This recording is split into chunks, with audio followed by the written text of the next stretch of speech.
Namaskar, good morning and welcome to this session called Europe's East Asia Conundrum. It's a very timely conversation as Europe finds itself at a crossroads. There's a war going on in Ukraine, there's an old ally going rogue in the US, and then there's China, which weaponizes trade dependence. So how should Europe reorient itself to this polarized world? Joining me in this conversation is Baiba Braže, Minister of Foreign Affairs Latvia, and Marco Perestrello, President of NATO Parliamentary Assembly and Member of Parliament, Portugal. Good morning to both of you. Welcome to the Firstpost Raisina Ideas Pod. If I could start with you, Ms. Braže, how do you see Trump's America from Europe? Do you still see it as an ally or an adversary? Well, certainly not an adversary and certainly as an ally, that's for sure.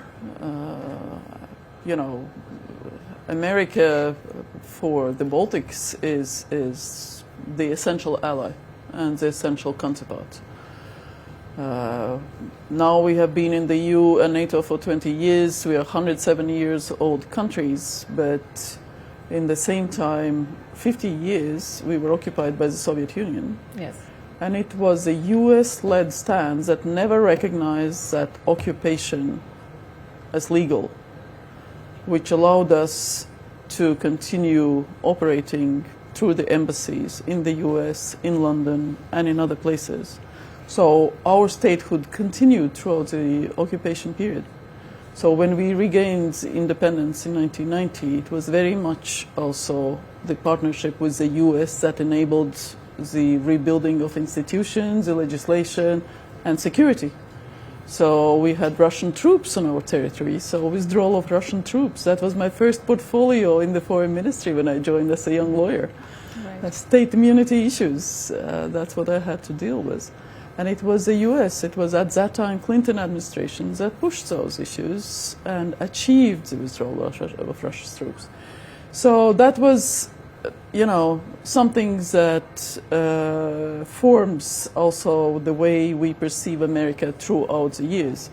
Yes, the current administration behaves differently from the previous administration, but our interest is bipartisan. It's very in-depth. We have a very Does it behave like an ally, the current administration? Yes. The U.S. administration has not questioned strong NATO or U.S. involvement in it. It's, there is no question about it for us.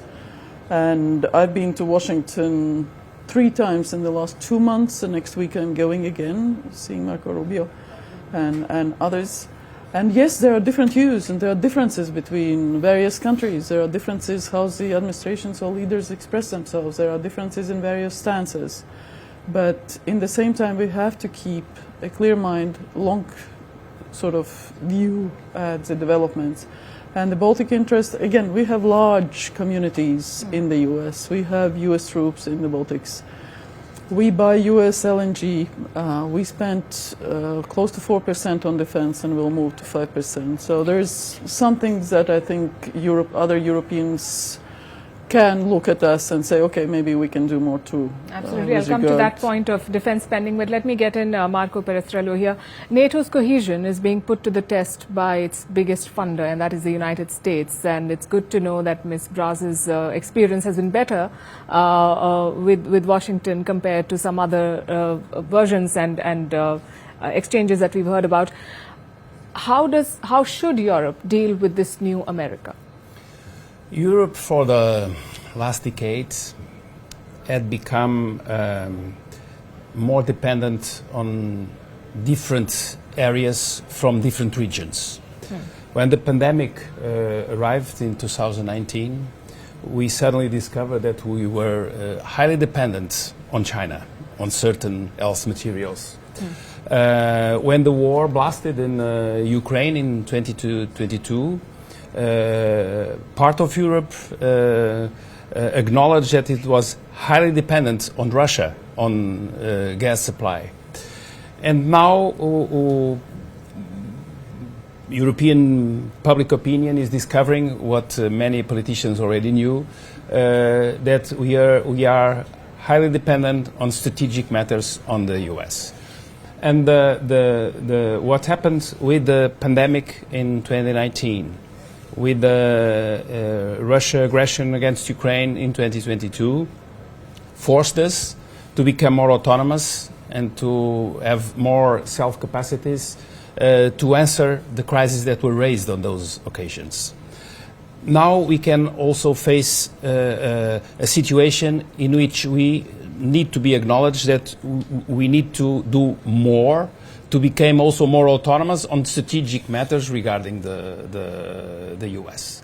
So I wouldn't say that the cohesion of the alliance is at stake, but I would say that to keep the cohesion of the alliance, we can take it as an opportunity to make a stronger alliance, spending up or stepping up the European capacities so that we can take care of ourselves, and on that sense have a more equal relation with the most important ally of the alliance. And for that we need also to find new partnerships, new bridges of dialogue, and also that is an opportunity to strengthen the relations, for instance, between Europe and India, and between Europe and the Mercosur in South America. Create new bridges, strengthen the relations we have with other regions of the planet, spending more on things that we need to spend more, and take that challenge that we are facing with the new US administration approach as an opportunity to become stronger and more, and with an alliance more coherent, yes, and stronger. That's a very interesting thought. That's like saying that Donald Trump in the White House is a pandemic-like moment for Europe. You've not used the words decoupling and de-risking, but you've essentially described the same thing. That's your words. I just made a comparison with situations that created occasions for Europe to become stronger after certain situations that showed our vulnerabilities. That's the point. I will come to Baiba Braže in a bit, but let me also ask you about the defense spending, since you're saying that this is an opportunity for Europe to do more, to be self-dependent and so on. There's talk of 5% spending on defense. Do you think smaller economies are prepared to do that much? Well, smaller economies need to be prepared to do that much. It's much more expensive not to have the capability to answer for your needs that to have not. So if to keep peace, we need strength, and it's much more expensive to fight a war than to find a way to spend more on defense. But the main problem with defense, in European defense, I wouldn't say it's the spending. It's the ability to create real capacities able to answer the needs we have. Because on the last 10 years, we raised our defense spending. Although there are 6 countries that are not spending 2%, the global defense spending on Europe is already on 2%, and this raised in the last 10 years, but those 2% did not achieve stronger capacities, military capacities in Europe. So the choice that we need to make, the decision that we need to make, probably in The Hague next June, on the Hague summit, is what capacities do we need, which are the contributions of each country to that capacities, and after that we need to fix the amount of percentage of the GDP that we need to spend. The process is the opposite of what we have done, because we created a percentage goal, but we are not able to match a correspondence between that spending and stronger capacities. In the last 10 years, we spent more,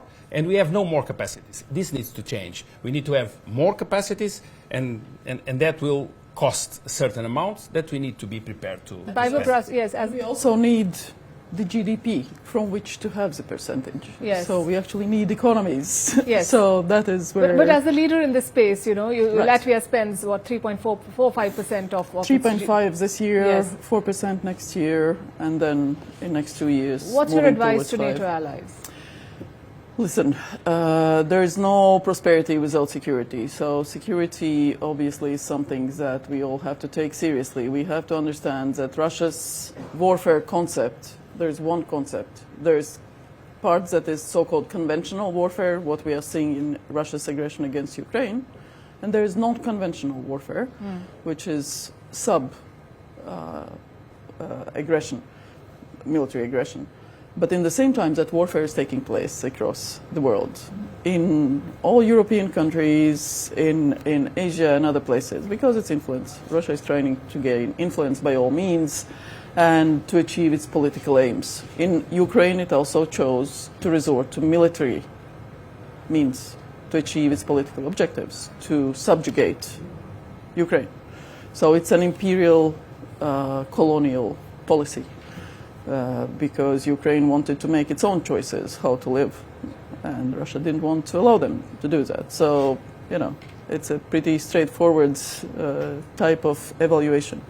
For us, priorities are very clear. As I said, we need economies, we need the growth, so we are investing a lot in defense, but in the same time we are investing through investment in defense also in defense industries. And defense industries in various ways, both producing hardware stuff such as Patria vehicles, but also a lot of dual tech. So it gives back to the economy, it gives back to the innovation, it gives back through the professions, whether engineering, whether software development, AI. So we have quite significant growth in that sector, so which also will allow, of course, for much more connections here. I brought a business delegation to India for the first time, and we are having really good conversations with your private sector, and that has a lot to do with tech sector, whether it's space, whether it's biomedicine, and so on and so forth. So it's not a lost money per se.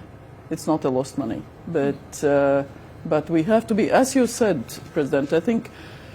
Also, one thing in Europe, especially in the EU, that we have to have that interoperability in place, that we cannot have the ammunition, which doesn't fit barrels, like the same caliber 155, but then we found out that there are different barrels, so they actually don't fit each other. But you can look for it from the Indian perspective. Yeah. And if you will have such an important market as Europe, developing industries regarding defense, what it means to India with opportunities for supplying chains, for supplying materials, for manpower that we will need, qualified manpower, even for India as a state, new opportunities of procurement, because I think the secret of all this crisis we've been living in the last years is no one can depend only from one single region or state. So diversification of markets, diversification of suppliers is the key to have a safer and prosper world. And that is true for Europe, and is also true for India. India has always believed in that. India has always worked with the varied partners and not boxed itself into alliances. Europe refers to, let's talk about China. Europe refers to China as, and I'm quoting, a strategic partner, an economic competitor, and a systemic rival.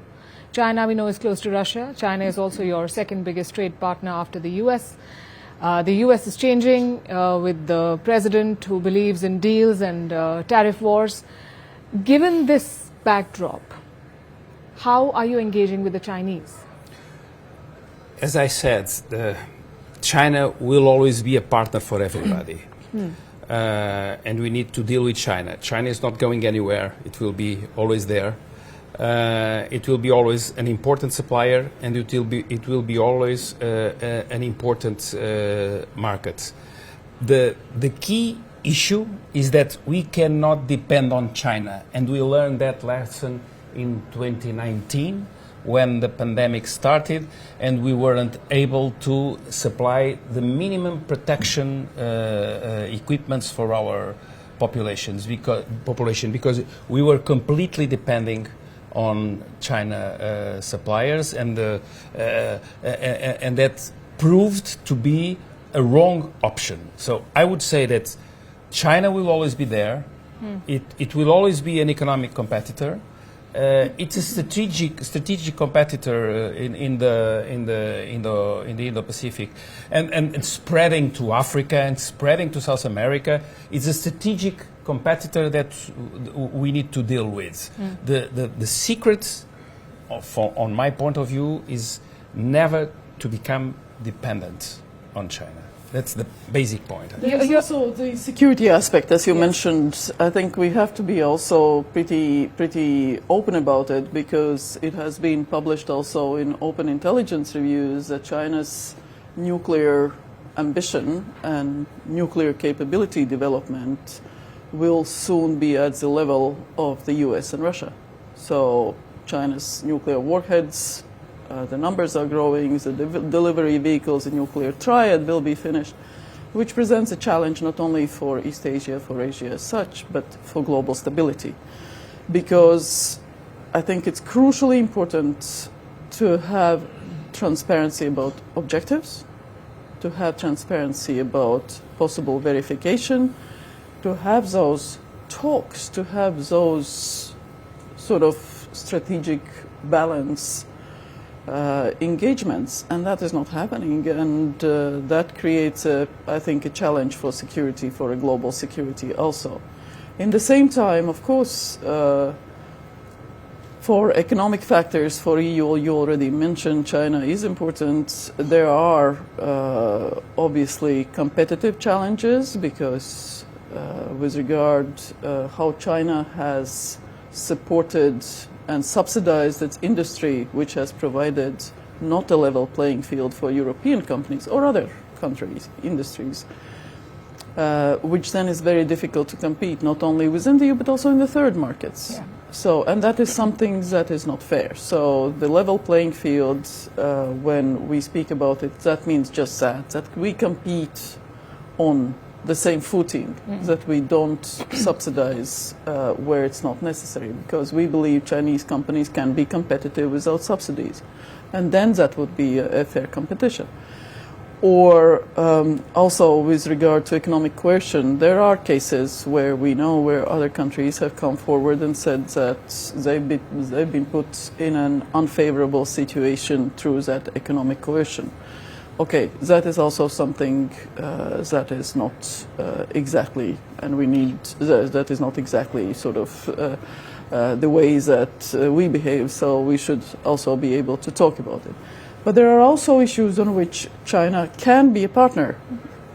But Climate is a big thing. Yes, Climate is a big thing, and what China has done through the... But I want to dwell on the security challenges. Sure. European NATO allies have called China a decisive enabler in the Russia's Ukraine war. There have been incidents of sabotage and undersea cables being cut, with Chinese ships apparently being involved. Do you see China as a security threat increasingly directly for Europe, in Europe? It's not identified as a threat, it's identified as a challenge. Russia has been identified officially as a threat for Euro-Atlantic security because of its aggression against Ukraine. So from our perspective, it's pretty straightforward. We have three big priorities in security. One is to keep NATO strong and keep US and transatlantic relationships strong. Second, support Ukraine's self-defense, because, again, Ukraine defends herself in accordance with the United Nations Charter, Article 51, which is also actually a basis for NATO's existence, which is the right to individual or collective self-defense. So NATO is also a UN charter-based organization. So for Ukraine to defend herself, we would, as you said, clearly prefer China not enabling Russia's aggression, which it is doing.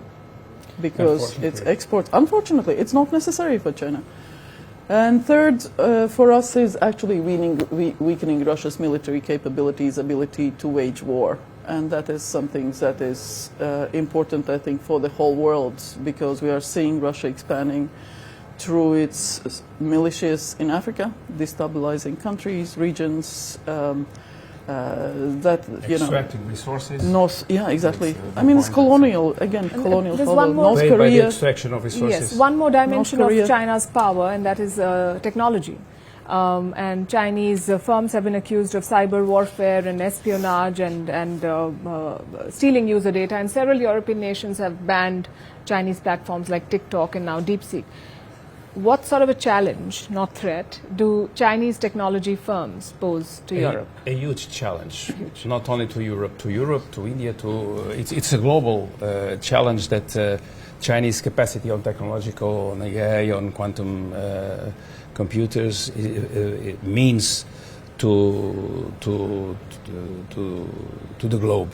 The answer that we need to find is the ability to develop our own capacities of investigation on those critical areas, being able to dispute with the Chinese technological development an even better one. But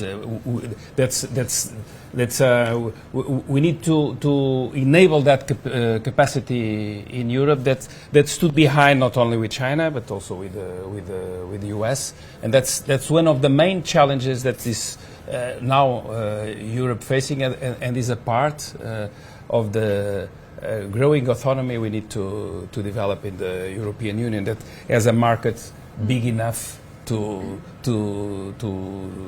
assure this development. But in the same time, it's important to have that respectful dialogue with China, because again, and we have pretty open relationship. You know, our economic relationship is not so important for Latvia per se. There's, as for the whole of EU, Chinese exports. Do smaller European countries have a say in how Europe as a whole engages? Of course, the common foreign policy and defense policy is unanimity votes. On a double capacity on this relation with big powers, because our relation with big powers like China or even the US is on the capacity of members of the European Union, and we deal as a bloc, but we also have bilateral relations with China. Absolutely. In my country, we have strong relations, commercial relations. So it's important to talk and to be open in that dialogue, but in the same time also about the issues that are painful, or that we see where there is fairness lacking, whether that's economy, whether that's security, or other issues. But also, to tell you frankly, in economic relationships, of course, that huge trade deficit that is between the EU and China is very much based on the issues, as I said. You know, that the EU has been pretty open about opening its markets and, you know, letting countries and their products compete, and in the same time entering Chinese market is very difficult, very difficult.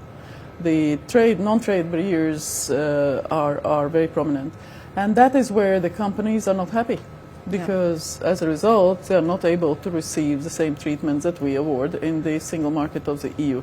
So that again is something that needs to be addressed. That's what the Commission is doing. The trade is Commission's competence, and that's obviously where the countries of the EU gives a mandate to the European Commission to deal with that, and that's what happens. You've cautiously kept your relationship with China limited to trade, but now Europe is moving as a security player in the Indo-Pacific. Does that have a bearing on your ties with Beijing? Does it strain the relationship?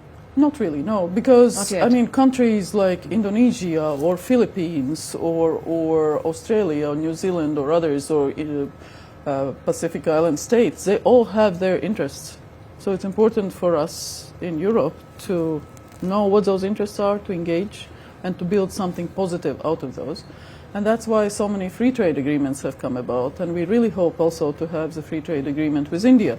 The whole Commission college was here to talk about it, so we want to build on that, because we believe, also because, to tell you frankly, democracies matter. You know, it is important to have a system, and democracies are different among themselves, so we are not identical at all. But in the same time, it gives that reliability also for the companies, for the businesses, that you can have that reliable relationships, that you will have institutions on which to rely if there are disputes, that, you know, you can sort things out, but also that there is a long-term sort of reliance on being here, working here, producing, made in India, to build on 2047 government strategy for India becoming the top 3 economy of the world, because again, that is a mutual interest also for us. Yes, and it's good to hear European leaders increasingly talking about how democracies are different and that should be okay, and there's no one template that everyone has to follow. That is a change in tone certainly, and much appreciated. Marco Perestrello, NATO is increasingly also looking to engage with India on weapons manufacturing, on joint military drills. What sort of a relationship do you see between New Delhi and NATO going forward? Precisely what I mentioned a while ago. Yeah. When we are developing the need of the growing industry in Europe, that is an opportunity for the Indian private sector to engage with the European private sector that is going to work on that industry capacity. And if we can work on better interoperability, that is also good for India to have new opportunities of procurement, and also India reduce their dependence on just one country or one region. So it will be better for India, and it will be better for Europe to create new common capacities that are able to reduce our dependencies from others, and to become more capable in that sense. So what I see now as an opportunity with the development of the European military industry is an opportunity for both blocks to become stronger and more reliable on each other. It's an opportunity also to increase the trade between the 2 countries, and that will make both stronger on the defense of the interests or strategic interests that you have and that we also have on the Indo-Pacific area. Yes. NATO has more than 40 partnerships, from Middle East to Central Asia to Indo-Pacific. Even Colombia is a partner of NATO. So every partnership is very different. So there is no one sort of type of measurement that if you are a partner, how you have to be.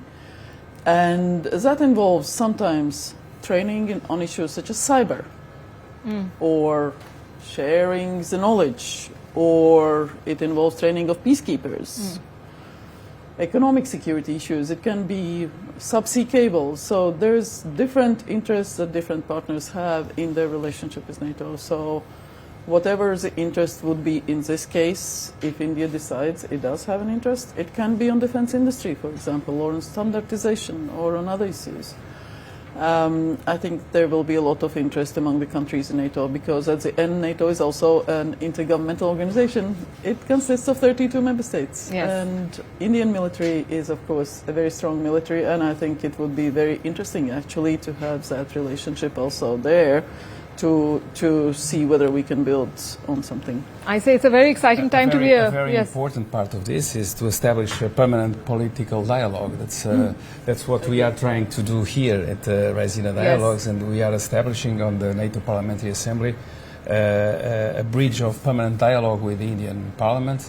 And I think that can be a very important and relevant part of this Mind Like It. Absolutely. But India is an anchor country for the whole Indo-Pacific, and it's great to have a country like India here, such a strong democracy, such a strong economy. I think we all agree that we need dialogue and we need some level of policy consistency going forward. But I think it's a very exciting time to be policy makers. Your decisions are going to shape our future. So I wish you both all the very best. Thank you. Thank you so much for having me.